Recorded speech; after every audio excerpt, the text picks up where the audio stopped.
ایک سوال ہے لیکن جلدی میں جواب مت دیجیے گا۔ گھر میں سب سے زیادہ خاموش رہنے والا انسان آخر کون ہوتا ہے؟ ذرا اپنے گھر کو یاد کیجیے۔ اکثر وہ باپ ہوتا ہے۔ پھر نہ جانے باپ کیوں پیچھے رہ جاتا ہے۔ بیٹا اپنی فرمائش بتاتا ہے، بیٹی اپنی پسند بتا رہی ہوتی ہے، سب کی خریداری ہو جاتی ہے، آخر میں باپ صرف اتنا کہتا ہے کہ میرے لیے کچھ بھی نہ لینا، سب کچھ تو ہے میرے پاس۔ پھر نہ جانے باپ کیوں پیچھے رہ جاتا ہے۔ جب گھر میں پیسے کم پڑ جائیں تو سب پریشان ہوتے ہیں، مگر باپ ہمیشہ خاموش رہتا ہے، کیونکہ اسے معلوم ہوتا ہے کہ کل پھر صبح جلدی اٹھ کر نکلنا ہے اور سب کے چہروں پہ مسکراہٹ واپس لانی ہے۔ پھر نہ جانے باپ کیوں پیچھے رہ جاتا ہے۔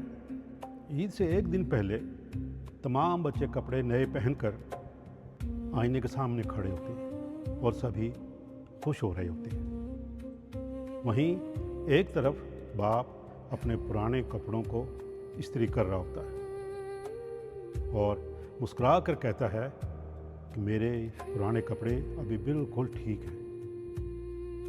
پھر نہ جانے باپ کیوں پیچھے رہ جاتا ہے۔ رات کے 12 بج جاتے ہیں، گھر میں سب سو جاتے ہیں، مگر ایک کمرے کی لائٹ ابھی بھی جل رہی ہوتی ہے۔ باپ بیٹھا حساب لگا رہا ہوتا ہے کہ بچوں کی فیس بھی دینی ہے، گھر کو بھی چلانا ہے، بل بھی بھرنے ہیں اور اگلا مہینہ بھی کسی نہ کسی طرح نکالنا ہے۔ پھر نہ جانے باپ کیوں پیچھے رہ جاتا ہے۔ کبھی بچے کہتے ہیں ابو آپ ہمارے ساتھ وقت ہی نہیں گزارتے، مگر کوئی یہ نہیں دیکھتا کہ وہ گھر سے دور بھی اسی گھر کے لیے محنت کر رہا ہوتا ہے۔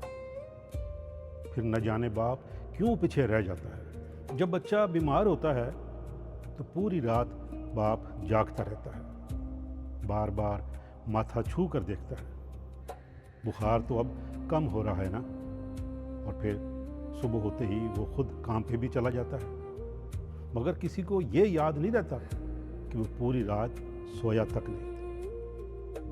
پھر نہ جانے باپ کیوں پیچھے رہ جاتا ہے۔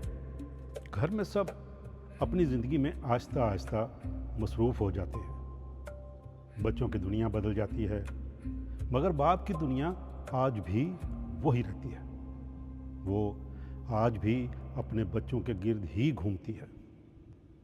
پھر نہ جانے باپ کیوں پیچھے رہ جاتا ہے۔ بچے جب چھوٹے ہوتے ہیں تو باپ ان کی انگلی پکڑ کر چلنا سکھاتا ہے، اور جب بچے بڑے ہو جاتے ہیں تو وہی باپ آہستہ آہستہ اکیلا چلنا سیکھ لیتا ہے۔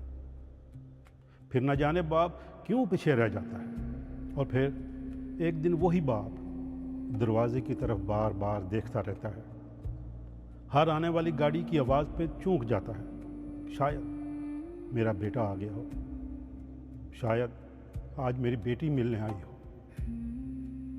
مگر شام ڈھل جاتی ہے اور دروازہ ویسے ہی بند رہتا ہے۔ پھر نہ جانے باپ کیوں پیچھے رہ جاتا ہے۔ پھر عمر کے ایک موڑ پہ باپ کو پیسوں سے زیادہ وقت چاہیے ہوتا ہے، نئی چیزوں سے زیادہ وہ باتیں کرنے والا انسان اسے چاہیے ہوتا ہے، مگر افسوس کہ جس نے اپنی پوری زندگی سب کے لیے وقت نکالا ہوتا ہے، آخر میں اکثر اسی کے لیے کسی کے پاس وقت نہیں ہوتا۔ پھر نہ جانے باپ کیوں پیچھے رہ جاتا ہے، اور پھر ایک دن وہی بیٹا اپنے بیٹے سے یہ کہتا ہے کہ بیٹا احتیاط سے چلنا، کہیں گر نہ جانا، اور اسی لمحے اسے یاد آتا ہے کہ کبھی یہی الفاظ اس کے ابو سے کہا کرتے تھے۔ وہ خاموش ہو جاتا ہے، آنکھیں بھر آتی ہیں، اور پہلی بار اسے احساس ہوتا ہے کہ باپ کبھی پیچھے نہیں رہتا، وہ تو ہمیشہ اپنے بچوں کو آگے کرتا رہتا ہے۔ شاید اسی لیے اس کی محبت زیادہ نہیں بولتی، صرف پوری زندگی خاموشی سے نبھاتی رہتی ہے، اور جب اس کی قربانیاں سمجھ آتی ہیں تب تک اکثر بہت دیر ہو چکی ہوتی ہے۔ دوستا